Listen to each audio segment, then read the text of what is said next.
नमस्कार मित्रों। दोस्तों, आज मैं एक ऐसे टॉपिक पर बात करने वाला हूं जो शायद जिस टॉपिक पर बात आप लोगों को बहुत कम लोग बताते हैं, या फिर आपको वो चीज़ पता नहीं रहती कि आप यहाँ पे यूट्यूब पर आ तो गए हो, लेकिन आप यहाँ पे बिल्कुल भी आपका दिमाग स्थिर नहीं है। आप यूट्यूब पर स्थिर अवस्था में नहीं हो। आपका जो मन है वो हमेशा सदैव भटक रहा है और आप उस मन के पीछे पीछे दौड़ रहे हो। आप अपने मन को कंट्रोल ही नहीं कर पा रहे हो। क्यों भटक रहा है, उसका कारण आप सुनिए। देखिए, आप यूट्यूब पर आए, आपने एक चैनल बनाया, ठीक है। अब आप सोचते हो कि मैं यूट्यूब पर आ गया हूँ, यूट्यूब से बहुत सारा पैसा कमाऊँगा जल्दी से, और फिर गाड़ी खरीदूँगा, घर खरीदूँगा। ये सब सोचकर आप यूट्यूब पर आ जाते हो। अब इनमें से आपसे मैं ये सच बोल रहा हूँ, आप लोग बता दीजिए कमेंट में, आप यही सोचकर यूट्यूब पर आए हो कि नहीं? और उसके बाद आप एक यूट्यूब चैनल देख के किसी को देखते हो, किसी क्रिएटर को, उसकी लाइफ़स्टाइल देख के आ जाते हो। फिर एक आप यूट्यूब चैनल खोल लेते हो। आपने अब वो यूट्यूब चैनल खोल तो लिया है, लेकिन अब जब उस पे आप जैसे ही 2-4 वीडियो डालते हो, फिर आपके व्यूज़ नहीं आते। फिर आप डिमोटिवेट होने लगते हो, और जैसे ही आप डिमोटिवेट होते हो, तो आपको लगता है यार ये यूट्यूब तो मेरे लिए ही नहीं बना। लेकिन साथ में आप क्या करते हो पता है? अपना यूट्यूब रोज़ खोलते हो, रोज़ लोगों की वीडियो देखते हो। जो बड़े-बड़े क्रिएटर्स हैं, आप उनकी रोज़ वीडियो देखते हो। फिर आप उनकी आपने किसी क्रिएटर की वीडियो देखी, उसकी वीडियोज़ पे व्यूज़ आ रहे हैं, आपने देख लिए, और उसके पास उसने अपनी लाइफ़स्टाइल दिखा दी, गाड़ी दिखा दिया, पैसा दिखा दिया। फिर आपको लगता है यार ये तो बहुत अच्छा कर रहा है, और फिर आपको थोड़ा उससे जलन भी होने लगती है उस बड़े क्रिएटर से। फिर आप उसकी जैसी वीडियो बनाना शुरू करते हो। फिर आप हड़बड़ाहट में उसका थंबनेल, उसकी वीडियो को कॉपी करना, फिर वो सब करते हो कि उसके जैसे व्यूज़ आपके भी आ जाएँ। आप यहाँ तक कि कभी-कभार उसी की वीडियो को यूज़ कर लेते हो, जबकि उससे ना तो आपका चैनल मोनेटाइज़ होगा, ना ही आपको पैसा मिलेगा। लेकिन व्यूज़ पाने की लालच में, सब्सक्राइबर्स बढ़ाने की लालच में, चैनल को मोनेटाइज़ करने की लालच में आप इस हद तक चले जाते हो। अब यहाँ तक आप चले गए, उसके बाद भी आपने 2-4 वीडियो डाल दी, फिर आपके व्यूज़ नहीं आए। फिर आप यूट्यूब पर और लोगों की वीडियो देख ही रहे हो साथ में, रोज़ देखते हो आप 2-2 4-4 घंटे, देखते जा रहे हो, देखते जा रहे हो। फिर आपको लग रहा है कि यार इसकी वीडियो पे व्यूज़ अच्छे आ रहे हैं, मेरे वीडियो पे आ ही नहीं रहे हैं। फिर आप उस वाले बंदे को कॉपी करना चालू कर देते हो। फिर आप ऐसे, आपकी ऐसी आदत हो जाती है कि जो भी आ रहा है बंदा सामने, जो भी बड़ा क्रिएटर है, उसकी कॉपी कर ले रहा हो। कोई जैसे ब्लॉग बना रहा है वैसे ही ब्लॉग बना रहा हूँ, कोई टैग कैटेगरी का है वैसे टैग, कोई अगर कुछ भी कैटेगरी का डाल रहा है, कोई शॉर्ट अगर कोई तरीके की वायरल हो रही है, तो वो भी आप कॉपी करके डालने लगते हो। ऐसे में आप कहीं के भी नहीं रहते हो, पागल बन जाते हो पूरी तरीके से। ना तो व्यूज़ बढ़ते हैं, ना ही सब्सक्राइबर्स बढ़ते हैं। क्यों? क्योंकि आपका मन स्थिर था ही नहीं।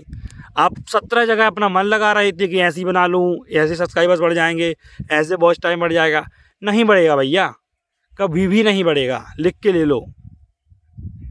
तो आपको क्या करना है, सबसे पहले आप जो यूट्यूब पर, अगर आपको यूट्यूबर बनना है, तो इन यूट्यूब की जो वीडियोस हैं, इनको देखना बंद करना पड़ेगा। वही वीडियो देखोगे जो आपके काम की होंगी। फिर ये मत सोचना देख के कि यार इसके इतने व्यूज़ आ रहे हैं तो मैं भी इस जैसी वीडियो बनाऊं। नहीं, आप जिस टॉपिक को आपको अच्छा लगता है, आपको लगता है कि मैं ये कर सकता हूँ, मैं लगातार कर सकता हूँ, उसी टॉपिक को चुनिए। और कम से कम लोगों को गलत तरीके से अपनी वीडियो पे क्लिक करवाइए। ऐसा नहीं कि कुछ बता रहे हो थंबनेल में, वीडियो में कुछ डला है, वीडियो में कोई भी वैल्यू नहीं है, लोग आए अपना टाइम बर्बाद करके चले गए, आपको क्या फ़ायदा उससे? तो प्लीज़, पहली बात तो आप यूट्यूब पर दूसरे लोगों को वीडियोस को देखना बंद कर दीजिए। तब आपका मन स्थिर रहेगा, तब आपको लगेगा कि हाँ मैं कुछ काम कर सकता हूँ। अगर आप दूसरों की वीडियो देखते रहे और फिर यूट्यूबर बनना चाहेंगे, तो कभी नहीं बन पाओगे। क्योंकि वो लोग पैसा दिखाते हैं और घर अपना बंगला दिखाते हैं, तो वो कहते हैं कि हम आपको मोटिवेट कर रहे हैं, बट वो आपको मोटिवेट नहीं कर रहे, वो आपको अपनी ओर आकर्षित कर रहे हैं कि आप उनकी तरफ देखते रहिए। आप उनको देखोगे, आपके अंदर एक हीन भावना उत्पन्न होगी, और फिर आप उस हीन भावना से जब काम करोगे, तो आपके चैनल पे व्यूज़ नहीं आएंगे, क्योंकि काम अच्छी तरीके से होगा ही नहीं।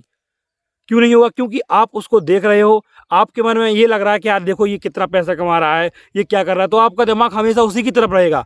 फिर जब आप अपना काम करोगे, अपने काम करने के लिए बैठोगे, फिर आपको लगेगा कि यार, फिर आप उसी के बारे में सोचोगे कि वो कैसे काम करता है, उसके व्यूज़ ऐसे कैसे आ रहे हैं, मेरे क्यों नहीं आ रहे हैं। फिर आप इसी जाल में उलझे रहोगे, और फिर आपके व्यूज़ आएंगे नहीं ना, आप सफल हो पाओगे यूट्यूब पर। यूट्यूब पर सफल वही होता है, कहीं भी, ये यूट्यूब पे नहीं, आप किसी भी फील्ड में ले लो, यूट्यूब वो हर जगह सफल वही होगा जो सिर्फ अपने काम से काम रखेगा। वो दूसरों का ये नहीं देखेगा कि वो कहाँ जा रहा है, वो किस तरफ बढ़ रहा है, वो क्या कर रहा है। अरे भाई, आप अपनी जगह अलग हो, आपका एनवायरनमेंट अलग है, आप जो करना चाहते हो वो आपको पता है कि आप क्या कर सकते हो। लेकिन जो दूसरा आपको बताएगा कि आप ये कर लो, फिर आप दूसरे को देखोगे क्योंकि वो ये कर रहा है, तो आप वो नहीं कर सकते। हर जगह वो ट्रिक नहीं काम करेगी कि आप वो कर लो दूसरे की लालच में चक्कर में पड़ के। ऐसा कभी मत करना। तो आप आज से जो यूट्यूबर्स हैं दूसरे, उनकी वीडियोस को देखना बंद कर दीजिए, सिर्फ अपने काम से काम रखिए। मतलब जो आपको बताना हो, ये ज़रूरी नहीं कि आप जॉब कर रहे हो तो जॉब छोड़ दो यूट्यूब के चक्कर में, पढ़ाई कर रहे हो तो पढ़ाई करना छोड़ दो कि भैया पैसा कमाना है। आजकल ये सोशल मीडिया के जो इन्फ्लुएंसर हैं, जो आपको दिखाते हैं गाड़ी पैसा, ये इनको कोई भी ज्ञान नहीं है, ये अनपढ़ हैं। ये यहाँ से कहीं से पढ़ लिख कर आपके यहाँ पास नहीं पहुँचे हैं। इनका काम आपको एंटरटेन करना है। ये एंटरटेन करने के चक्कर में आपको गुमराह कर रहे हैं अपना पैसा के दिखा के। आप सोचिए, जो आपको डांस दिखा रहा है, जो आपको नच के दिखा रहा है, जो आपको हंसी करके दिखा रहा है, तो वो बड़ा हुआ कि आप उसे पैसे देकर बड़ा कर रहे हो ना, तो वो छोटा है अपन से। तो अपन उनसे ऐसा बनना क्यों चाहें? अपन अपनी पढ़ाई करिए, जो कर रहे हो उसको मन से करिए। ज़रूरी नहीं कि आप यूट्यूबर ही बन जाओ, तो यूट्यूबर ही भी यही काम करो। यूट्यूबर ये करेगा, आपके पास जो आपको अलग से कला आती है कोई भी, तो आप वो लोगों को दिखा सकते हो कि देखो मुझे ये आता है, आप लोग ये देख लीजिए, मेरे अंदर एक ये अलग कला है, मैं इस तरीके से पढ़ा सकता हूँ, मैं इस तरीके से घूम सकता हूँ, मैं यहाँ घूम रहा हूँ, मुझे मैं ये बना सकता हूँ। तो अब ये दिखा सकते हो लोगों को। इसका मतलब ये नहीं कि आप यूट्यूब पर आ रहे हो तो आप यूट्यूब पर कुछ भी करने लग जाओ, ब्लॉग के नाम पर अपनी लाइफ स्टाइल दिखाने लग जाओ। लाइफ स्टाइल में आप अपना अब कब सोते हो ये भी बताने लग जाओ, क्या खा रहे हो ये भी बताने लग जाओ, तो फिर आपकी पर्सनल लाइफ का क्या मतलब हुआ? फिर कोई प्राइवेसी ही नहीं हुई। तो फिर आप में और लोगों में क्या फ़र्क पड़ेगा? फिर वो पैसा किस काम का? तो प्लीज़ आप अच्छे ढंग से काम करिए, मन लगा के काम करिए और किसी के चक्कर में मत पड़िए, ठीक है? जब तक आप किसी के चक्कर में नहीं पड़ोगे तब आपका चैनल बढ़ेगा और तब आप काम करोगे। और यूट्यूब पर कभी भी पैसे के चक्कर में मत आइए। मैं आपसे अभी बोल रहा हूँ, अगर पैसे के चक्कर में आए हो, इस भेड़ चाल की तरह चलने आए हो, तो कभी भी 1 रुपया नहीं कमा पाओगे। पैसा जब मिलेगा जब जो आपका मन है वो काम में लगेगा। जब काम में लगेगा तब पैसा मिलेगा। और फिर जब आप काम सीख जाओगे, आपका काम मन काम करने में लगेगा, फिर आप जो भी काम करोगे वो आपका सोने का हो जाएगा काम। फिर आप जिस भी चीज़ पर हाथ रखोगे मन लगा के, वो चीज़ फिर सोने की बनेगी। फिर चाहे आप अपने मुंह से कुछ भी उल्टा सीधा बोल दो, वो अच्छा ही बोलेगा। क्यों? क्योंकि आप मन से कर रहे हो, आपका उस काम को करने में मन लग रहा है। तो आज की इस वीडियो में इतना ही। अपनी अगली मुलाकात होगी अगली वीडियो में, तब तक के लिए धन्यवाद। दबाने का ना बना अब तक वैसे शोर कोई, पापी कैसे समझेंगे मेरे लीला का ना छोर कोई, और कोई जो भक्तों के मेरे बढ़ते लेके हानि को, हरी भजनी ढाल बने जिसका है ना तोड़ कोई। नैनों के आगे रहती है कर्मों की भी झांकी, अब कथूं मैं कौन सही है कौन धरा मैं पापी। लीला में संदेह करो ना, सही समय में आऊंगा, दशम रूप की लीला मेरी धरती में है बाकी।